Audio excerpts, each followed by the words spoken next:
நேபாள நாட்டுக்கு 2 நாள் பயணமாக சென்ற பிரதமர் நரேந்திர மோடிக்கு அந்நாட்டு பிரதமர் சுஷில் கொய்ராலா தலைமையில் உற்சாக வரவேற்பு அளிக்கப்பட்டது.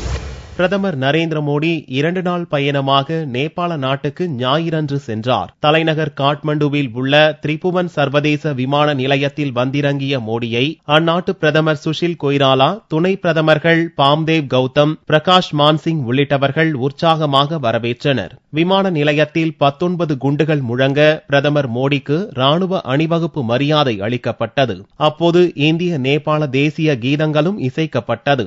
பிறகு அங்கிருந்து ஹோட்டலுக்கு புறப்பட்ட பிரதமர் மோடிக்கு வாழ்த்து தெரிவிக்க வழிநெடுக மக்கள் திரண்டிருந்தனர். மோடியுடன் தேசிய பாதுகாப்பு ஆலோசகர் அஜித் தோவல், வெளியுறவுத்துறை செயலாளர் சுஜாதா சிங்கும் உடன் சென்றுள்ளனர். நேபாளம் புறப்படும் முன் பிரதமர் வெளியிட்ட அறிக்கையில், இந்தியாவின் நெருங்கிய நட்பு நாடான நேபாளத்தில் தனது பயணம் புதிய அத்தியாயத்தை ஏற்படுத்தும் என்று நம்பிக்கை தெரிவித்துள்ளார். நீர்மின் திட்டம், விவசாயம், சுற்றுச்சூழல், சுற்றுலா, கல்வி, கலாச்சாரம், விளையாட்டு என பல துறைகளில் இரு நாடுகளின் உறவை வலுப்படுத்த நேபாள அரசுடன் இணைந்து பணியாற்ற மிகுந்த ஆவலுடன் இருப்பதாகவும் அந்த அறிக்கையில் மோடி தெரிவித்துள்ளார். 17 ஆண்டுகளுக்கு பிறகு இருதரப்பு உறவுகள் தொடர்பான பேச்சுவார்த்தைக்காக நேபாளத்துக்கு செல்லும் முதல் பிரதமர் மோடி என்பது குறிப்பிடத்தக்கது. இதற்கு முன் 1997ஆம் ஆண்டில் பிரதமராக இருந்த ஐகே குஜ்ரால் நேபாளம் சென்றார். 2002ஆம் ஆண்டில் பிரதமர் வாஜ்பாய் சார்க் மாநாட்டில் பங்கேற்பதற்காக நேபாளத்துக்கு போனார்.